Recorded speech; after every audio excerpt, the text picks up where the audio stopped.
Сәлеметсіздер ме, балалар? Назарларыңызда қазақ тілі сабағы.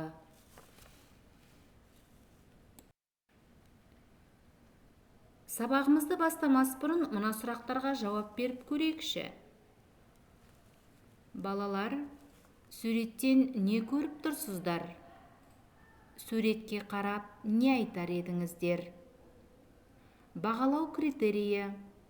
Ұсынылған иллюстрациялар арқылы тақырыпты болжайды. Ұсынылған иллюстрациялар арқылы тақырыпты болжай алады. Дұрыс, балалар. Ертегі кейіпкерлері көрсетілген. Ертегілер өте ерте заманда пайда болған ауыз әдебиетінің ең көне жыры. Ол қиялдан туған шытырман оқиғалы, қызықты әңгіме. Ертегілерден халқымыздың дүниетанымын, тұрмысы мен салтын, әдет ғұрпын, нанымы мен сенімін танып білеміз.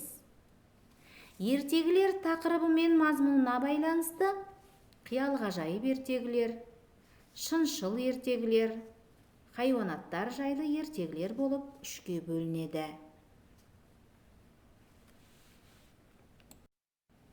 Ендеше, бүгінгі біздің сабағымыздың тақырыбы ертөстік ертегісі. Ертөстік ертегісі қиял-ғажайып ертегілер қатарына жатады. Мұндай ертегілер фантазияға құрылады. Өмірде болмайтын нәрселер туралы баяндалады.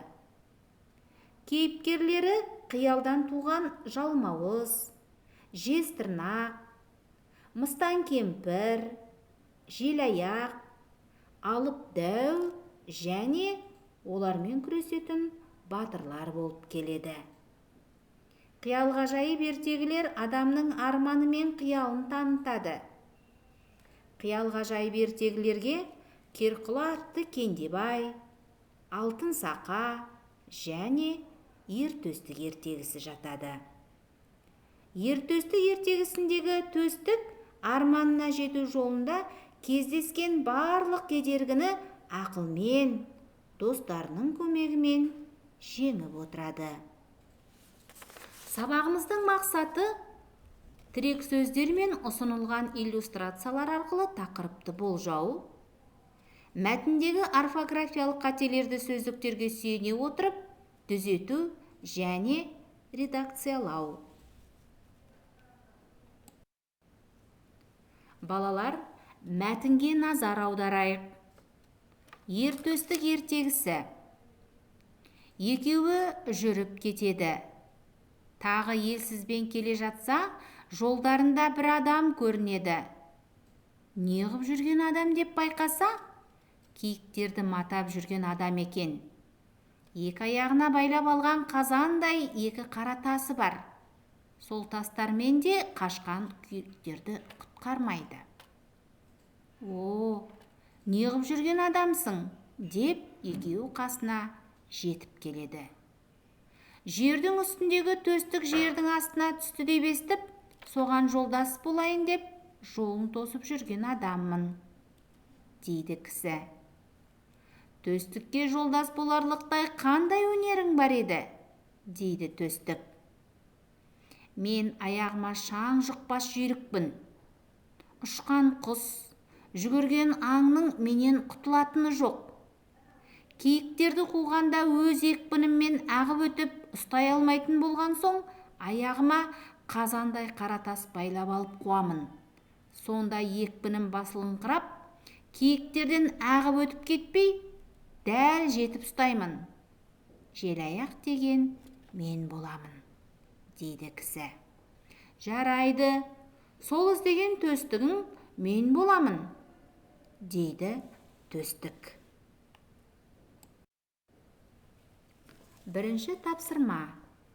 Мәліметтердің дұрыс-бұрыстығын анықтаңыз. Бағалау критерийі мәліметтердің дұрыс-бұрыстығын анықтайды. Дескриптор мәліметтердің дұрыс-бұрыстығын анықтай алады. Балалар, сіздердің назарларыңызға 3 сөйлем берілген. Бірінші сөйлем.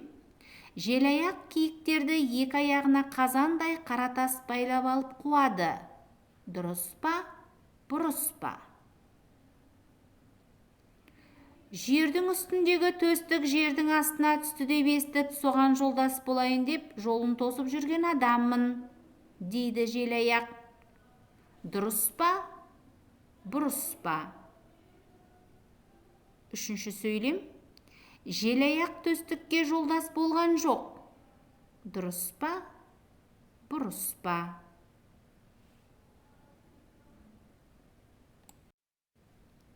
Жауабымызды салыстырып көрейік. Бірінші сөйлем. Желаяқ киіктерді екі аяғына қазандай қаратас байлап алып қуады. Дұрыс. Жердің үстіндегі төстік жердің астына түсті деп естіп, соған жолдас болайын деп, жолын тосып жүрген адаммын, дейді желаяқ. Дұрыс. Желаяқ төстікке жолдас болған жоқ. Бұрыс. Өйткені желаяқ төстікке жолдас бола білді. Келесі екінші тапсырма. Сөйлемдердегі қателерді орфографиялық сөздіктерге сүйене отырып түзетіңіз және редакциялаңыз. Бағалау критерийі. Мәтіндегі орфографиялық қателерді сөздіктерге сүйене отырып түзетеді және редакциялайды. Дескриптор. Мәтіндегі орфографиялық қателерді табады, сөздіктерге ережелерге сүйене отырып қателерді түзетеді, орфографиялық қателерді редакциялайды, орфографиялық қателерге талдау жасайды. Сіздердің назарларыңызға екі сөйлем берілген, қатесін түзетейік.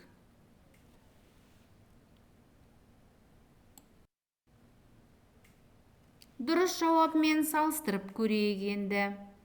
Балалар, асты сызылған сөздерге назар аударамыз. Желаяқ деген мен боламын, деді кісі.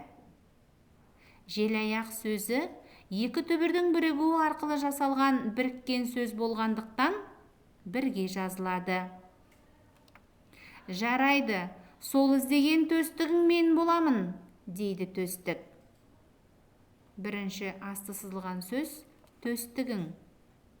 Кейінгі ықпал заңдылығына сәйкес сөздің соңғы дыбысы қатаң к, қ, п болып жалғанатын қосымша дауыстыдан басталса, олар ұяң сыңарларына к, г, қ, ғ, п, б дыбысына айналады. Мысалы, күрек, күрегі, қалақ, қалағы. Екінші асты сызылған сөз төстік. Жеке заттың, құбылыстың атауы болатын сөз жалқы есім деп аталады. Жалқы есімдер бас әріппен жазылады. Бұл жердегі төстік жалқы есім, сондықтан бас әріппен жазылады. Сабағымызды қорытындылайық. Бүгін біз нені үйрендік? Иллюстрациялар арқылы тақырыпты болжауды үйрендік. Мәліметтердің дұрыс-бұрыстығын анықтадық. Мәтіндегі орфографиялық қателерді тауып, редакцияладық. Кері байланыс. Табыс сатысы. Әдісі. Мен білемін. Мен түсінемін, мен жасай аламын, сатысымен жоғарға қарай өрлей берейік. Сабағымыз аяқталды. Назарларыңызға рахмет.